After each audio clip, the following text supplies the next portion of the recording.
Hi there, welcome to Create with Copper. Today we're going to look at how to create the double herringbone wrap, and I'll show you how to make these little earrings. And if you want to see more techniques and tutorials like this one, hit that subscribe button. Now let's get wrapping.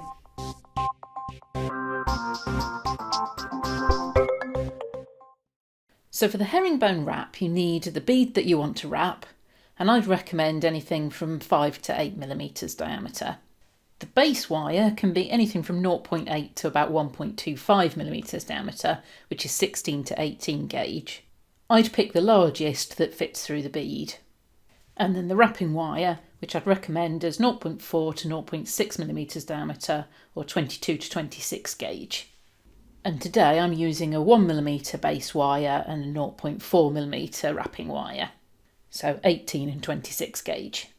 And a 6 millimeter bead. So why have I called this video a double herringbone wrap, and why do we need one anyway? You may recall in my last video I used a standard herringbone wrap in the pendant, and if you haven't seen that yet I'll leave a link in the card above. As you can see from this footage, that wrap used just one wire and we kept rotating around the bead to get the finished result like this. But the main feature with that is that you've got all of the wrap on the front and the back is kind of hollowed out. Now that's fine for the pendant I was using that for, but if you want a herringbone wrap on both sides, that's when we can use the double herringbone wrap. So I've got here two pieces of the 0.4 millimeter wire, and for this project they're 25 centimeters long, but that will depend on the size of the bead. And I'm just going to wrap each of them once around the base wire. Make sure that loop's really quite tight.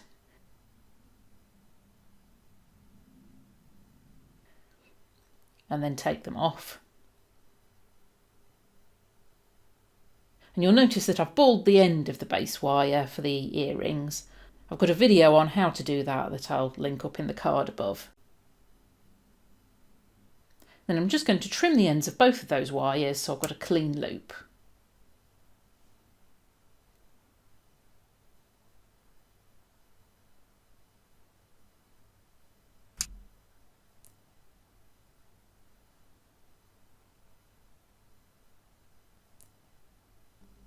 I'll then thread one of those loops back onto the base wire, follow it with a bead, and then thread the other loop on so that the wire's going around in the same direction.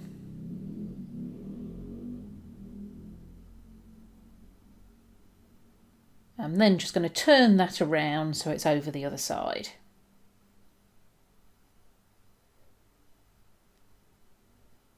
Now the wire on the right is coming over the top of the bead, so I'm going to start with that one and just curve it around the bead and then holding it in place go right the way round the base wire, and that's sitting above the loop of the other wire.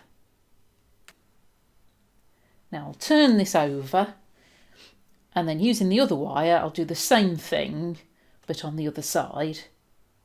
So around the side of the bead, hold it in place and go around the base wire. I can then carry on with that wire around the other side of the bead and over the base wire. And I've now got two of those wrapping wires on the same end, so I need to turn it over and use the first wire, the one nearest the bead, and take that around.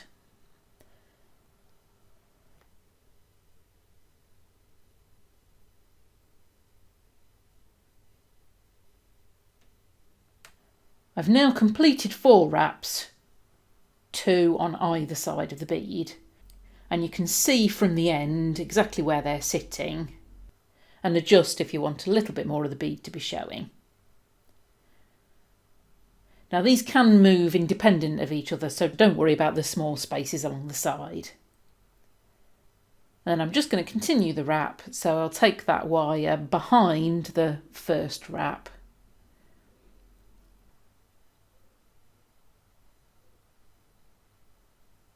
and then I'm going to turn it over because I've got 2 wires on the same end.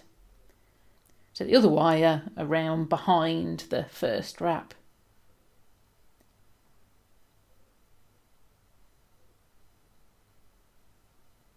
And then I can turn that around, I can carry on with that wire, take it down the other side of the bead and around the end. And then I'll use the wire that was already there to go behind the other side of the bead, and I've now got 2 wraps on each of those. And I'll just continue wrapping in this way. So each time I've got 2 wires at one end, I'll take the first wire, the one closest to the bead, around first. And each time I'll just take it behind the last wrap that was there.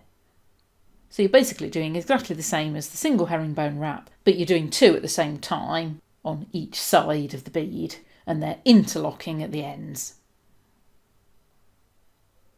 And I just keep going carefully around until I'm happy with the size that I've got and that those side areas are filled in. And the main tip to keep it neat is to keep your tension on the wrapping wire as you go.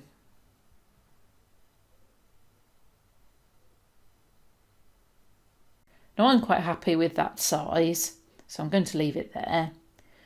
And to finish off those 2 wires, I'm going to wrap them 3 times around the base wire on both ends.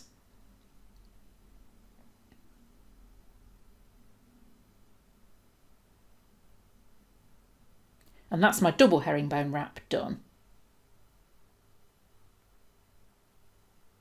Now to make this into an earring, I want to move it down to where that ball end is. So I'm just going to carefully slide it down.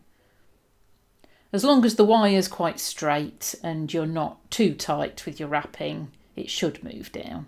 But just be careful not to distort anything. I'll then trim those wrapping wires off.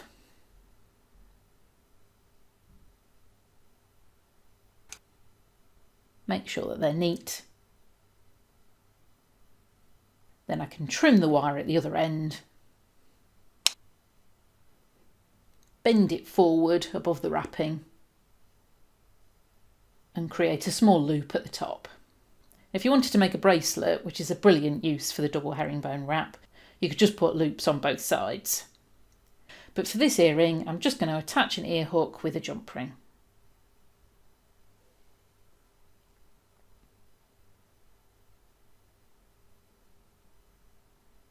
And that's how the double herringbone weave looks, with 2 herringbone weaves and a filled inside.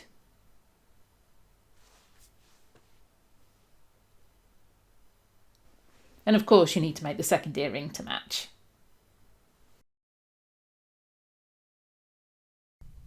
Hope you enjoyed the video. If so, please press the like button below. And don't forget to subscribe to my channel and head over to my website for more hints, tips and projects. Thanks for watching, and I'll see you soon.